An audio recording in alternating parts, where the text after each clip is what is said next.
वसंत मोरे वंचितकडून लोकसभा लढण्याची शक्यता आता वर्तवण्यात येत आहे। मुंबईमध्ये प्रकाश आंबेडकर आणि वसंत मोरे दोघांमध्ये भेट झाली। दोघांमध्ये जवळपास पाऊण तास चर्चा झाली आहे। राज्यात नव्या समीकरणाची सुरुवात होईल असं देखील या दरम्यान प्रकाश आंबेडकर यांनी म्हटलेलं आहे।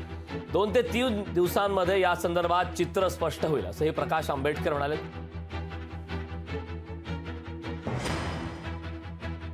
राज्यात नव्या समीकरणाची सुरुवात होणार आहे। 2 ते 3 दिवसांमध्ये याबाबतचं चित्र स्पष्ट होईल असं देखील प्रकाश आंबेडकर यांनी म्हटलेलं आहे। राजकीय स्तरावरती नाही, पण सोशल स्तरावरती गाव पातळीवरती आहे। त्याचा एक शेप माझ्या अंदाजाने यायला आम्ही जसं म्हटलं की अजून एक 2-3 दिवसाची वेळ आहे असं मी त्या ठिकाणी मानतोय। आणि या 2-3 दिवसानंतर आपल्याला महाराष्ट्रामधलं काय काय समीकरण, कशा पद्धतीचं समीकरण आहे हे आपल्या समोर येईल असं मी फक्त आपल्या समोर सांगतो। आजची चर्चा ही त्यातलाच एक भाग होता असं तुम्ही समजायला हरकत नाही। दरम्यान वसंत मोरे यांच्याशी बातचीत केली आहे आमचे प्रतिनिधी स्वप्नील जाधव। पुणे लोकसभा निवडणूक ही तिहेरी होणार आहे। यामध्ये भाजपकडून मुरलीधर मोहोळ उमेदवार आहेत, तर काँग्रेसकडून रवींद्र धंगेकर, वसंत मोरे यांचं सुद्धा नाव आहे। त्यामुळे तिहेरी लढत होणार आहे। खरं तर वसंत मोरे आपल्यासोबत आहेत, त्यांनी वंचितचे प्रकाश आंबेडकर यांची भेट घेतली। नक्की काय चर्चा झाली आहे आणि ते वंचितमध्ये जाणार का, असे अनेक प्रश्न पडलेत, त्यांच्याकडून थेट उत्तर जाणून घेऊ। तर आज तुम्ही बाळासाहेब आंबेडकर यांना भेटलेला आहात, काय नक्की चर्चा झाली? तुम्ही वंचितमध्ये प्रवेश करता अशी चर्चा आता? नाही, असं नाही आहे। मी आज प्राथमिक माझी भेट होती। गेल्या 2-4 दिवसामध्ये माझ्या पुण्यामध्ये या सगळ्या विषयांवरती चर्चा चालू आहेत। वंचित बहुजन महाआघाडीचे पुणे शहरामधील सर्व पदाधिकारी यांच्यासोबत सुद्धा माझ्या मीटिंग झाल्या।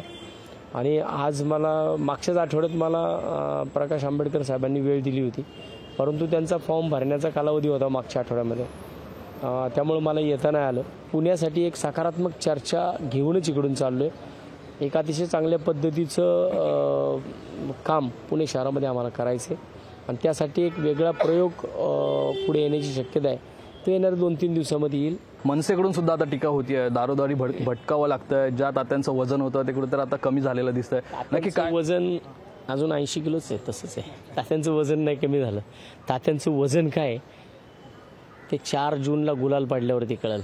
आणि तात्या जे 2 वर्षापासून ओरडत होता ना की खासदारकी लढायची, हे तात्याचं गणित आहे।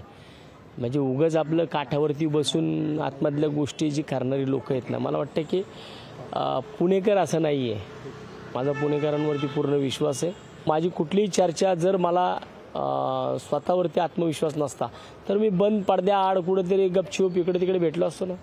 मला वाटतं की हे कार्यकर्ते माझी ताकद आहे की जे कार्यकर्ते इथपर्यंत मला आणतात की कदाचित मी अपक्ष लढण्याचीच माझी तयारी होती, आहे आणि राहील, परंतु अनिल भाऊनी मला इकडं आणलं की तात्या तुम्ही एकदा गाठ तर घ्या, तुम्ही भेटल्यानंतर ना आज मला कळालं की इथं विकासाच्या गोष्टी ज्या आहेत ना, इथं 150 वर्षापूर्वी झालेल्या आहेत। आत्महत्या पाहिलं सगळं। पण तात्या आता अपक्ष लढण्यावर ठाम आहेत की वंचित सोबत लढण्यावर ठाम? नाही, त्या विषयावरती जी काही चर्चा व्हायची ती वरिष्ठ स्तरावरती आहे। ती वरिष्ठ स्तरावरची चर्चा त्यांची 1-2 दिवसामध्ये होईल आणि महाराष्ट्रामध्ये एक वेगळा प्रयोग करण्याचा काहीतरी प्रयत्न आहे, त्यात सर्वजण यशस्वी होतील। दरम्यान या भेटीनंतर त्यांची भूमिका जाहीर केलेली आहे, मात्र ते वंचितच्या तिकिटावर लढणार की अपक्ष लढणार हेच पाहणं महत्त्वाचं ठरणार आहे। कॅमेरा पर्सन विनोद नाईकसह स्वप्नील जाधव, लोकशाही मराठी, मुंबई। लोकशाही मराठी ऐका, पहा, जागरूक रहा।